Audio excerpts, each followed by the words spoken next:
جمہوریت ہے اس ملک میں، لوگ ووٹ دیتے ہیں، الیکشن لوگ لڑتے ہیں، ایک دوسرے سے بہتر پالیسی دیتے ہیں، منشور دیتے ہیں، اس کے بعد الیکشن جیت کر قومی اسمبلی میں آتے ہیں، وہاں جماعتیں جو ہیں پولیٹیکل وہ فیصلہ کرتی ہیں کہ ان کا لیڈر کون ہوگا اور اس ایوان کا قائد کون ہوگا۔ نواز شریف صاحب کیسے فیصلہ کر سکتے ہیں؟ کوئی بادشاہت ہے؟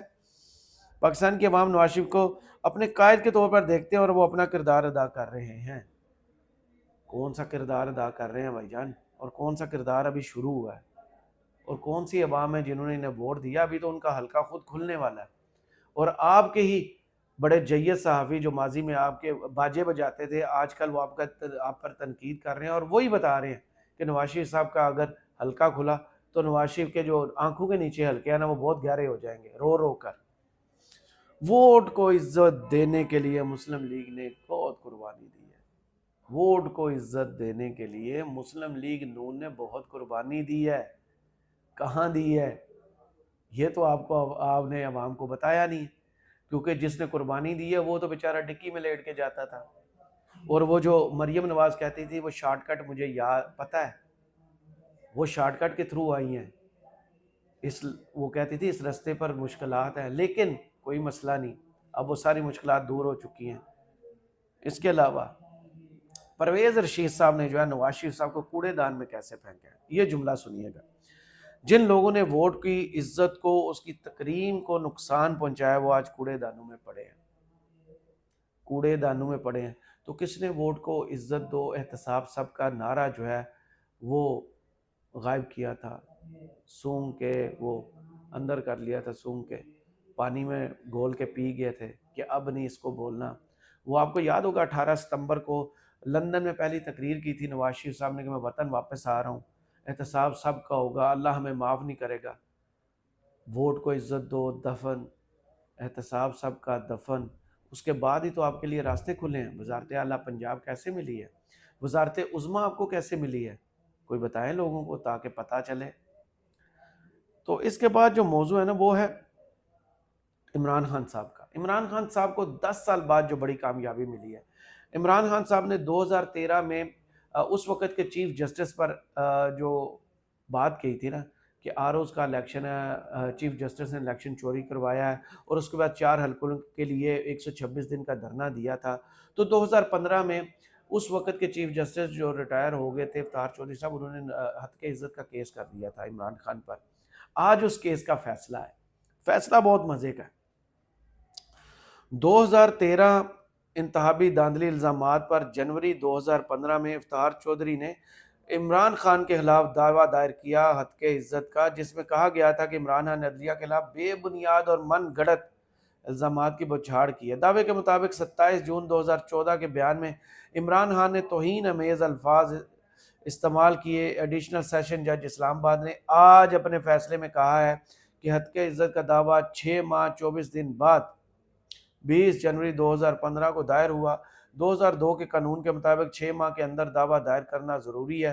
قانونی طور پر توہین امیز بیان کے 6 ماہ کے دوران دعویٰ دائر نہیں ہوا، اس بنیاد پر سابق چیف جسٹس افطار چودھری کا دعویٰ خارج کیا جاتا ہے۔ ایڈیشنل سیشن جج حسینہ ثقلین نے 6 صفحات پر مشتمل تفصیلی فیصلہ جاری کر دیا ہے۔ اسلام آباد کی مقامی عدالت نے 10 سال بعد سابق چیف جسٹس افطار چودھری کی ہتک عزت کیس کا فیصلہ سنایا۔ اس فیصلے میں جو دعویٰ کیا گیا تھا نا اس کیس میں وہ یہ تھا کہ عمران خان نے مجھ پر الزام لگایا ہے، 20 ارب روپے ہرجانے کا دعویٰ کیا گیا تھا۔ وہ 20 ارب روپے کا دعویٰ جو ہے نا آج ہوا میں گل ہو گیا ہے، اور عمران خان صاحب جیل میں بیٹھ کر بھی آج یہ مقدمہ جیت گئے ہیں۔